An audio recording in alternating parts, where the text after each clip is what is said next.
नमस्कार साथियों।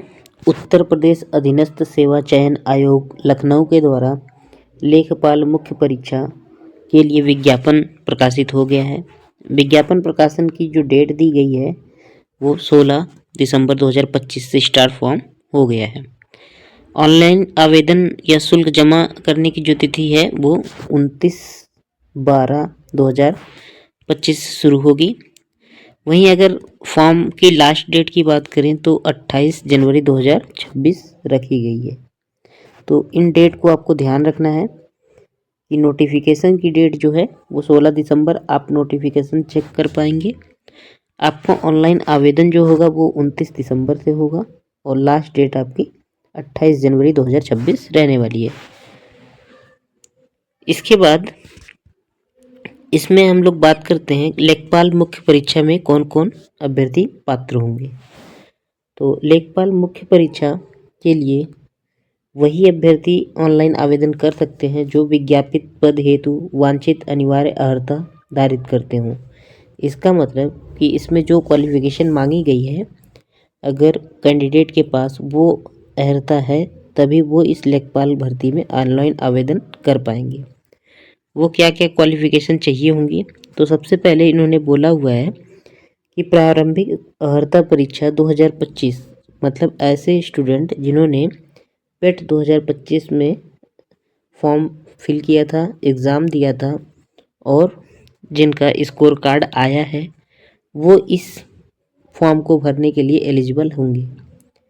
मुख्य परीक्षा के लिए अभ्यर्थियों की शार्ट लिस्टिंग उनके प्रारंभिक अर्हता परीक्षा पेट 2025 के नॉर्मलाइज्ड स्कोर के आधार पर मेरिट के अनुसार की जाएगी।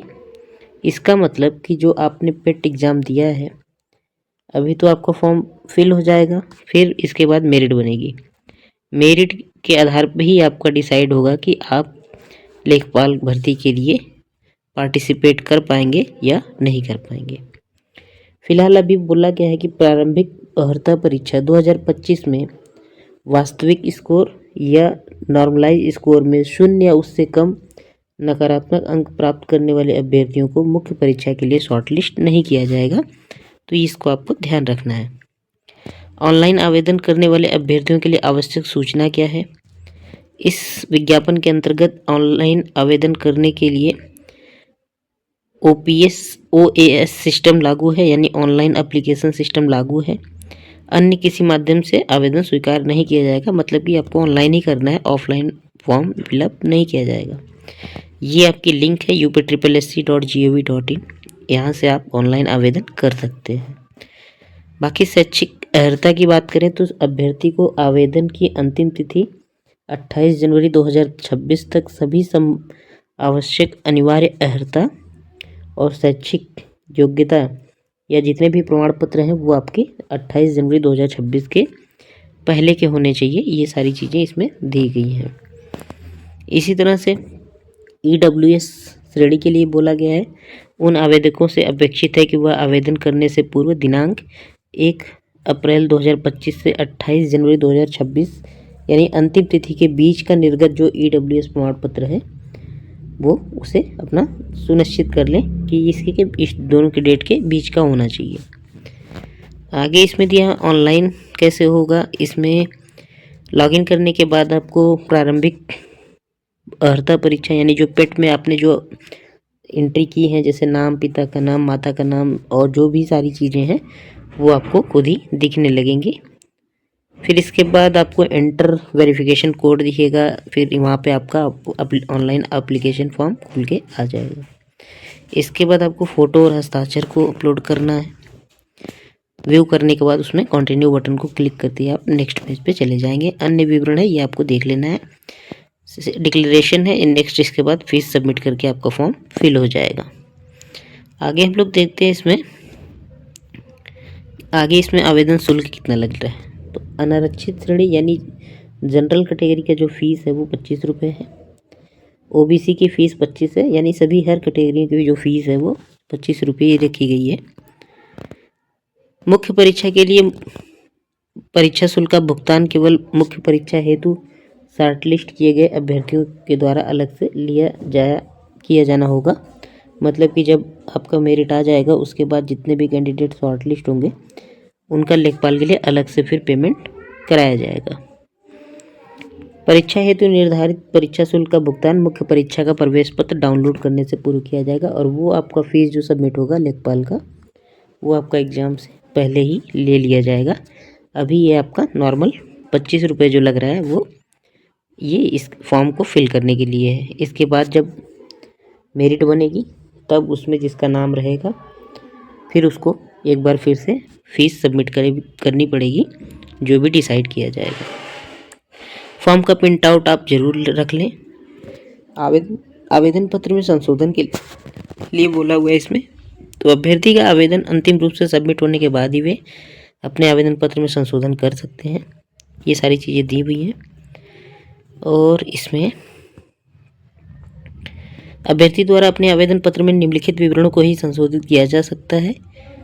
उसके अतिरिक्त अभ्यर्थियों को आवेदन में किसी भी अन्य विवरण को सुधारने की अनुमति नहीं दी जाएगी। इसमें दिया कि आप क्या क्या करेक्शन कर सकते हैं। आप पत्राचार यानी एड्रेस में कुछ चेंजेस कर सकते हैं।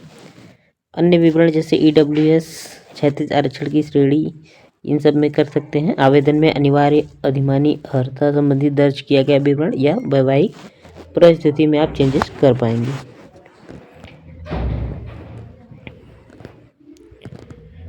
आगे इसमें देखते हैं कि ये पदों की संख्या कितनी है। तो अनरिजर्व कैटेगरी में जो पदों की संख्या है वो 4165। ठीक है। इसी तरह से अनुसूचित जाति और अनुसूचित जनजाति के लिए भी अलग अलग दिया हुआ है। कुल पदों की बात करें तो कुल पद जो है 7994 है। आरक्षण है इसमें, आप इसको देख लीजिएगा। नेक्स्ट हम लोग बात करते हैं इसमें अर्हता तो मैंने बता ही दिया। आयु की बात करते हैं। इसमें एज जो होने वाली है पर 1 जुलाई को 18 वर्ष कम से कम हो जाना चाहिए और 40 साल से अधिक उम्र नहीं होनी चाहिए। इसका आपको ध्यान रखना है। अब इसके पाठ्यक्रम की देखते हैं कि पाठ्यक्रम क्या होने वाला है। इसके लिए जो सिलेबस में जो क्वेश्चन पेपर आएगा उसमें कुल टोटल क्वेश्चन होंगे वो 100 होंगे। इसकी जो टाइमिंग होगी वो 2 घंटे की होगी। क्वेश्चन पेपर का पैटर्न जो रहेगा वो पूरी तरह से MCQ बेस्ड रहेगा। प्रत्येक प्रश्न 1 अंक का होगा और हर एक गलत उत्तर के लिए ऋणात्मक यानी निगेटिव मार्किंग भी होगी जो कि 1/4 रहने वाली है यानी कि 25% रहने वाली है। परीक्षा में प्रश्नों की संख्या क्या रहने वाली है तो भारत का इतिहास एवं भारतीय राष्ट्रीय आंदोलन से 5 प्रश्न पूछे जाएंगे 5 मार्क्स के। भारतीय राज्य व्यवस्था एवं भारतीय संविधान 5 क्वेश्चन 5 मार्क्स।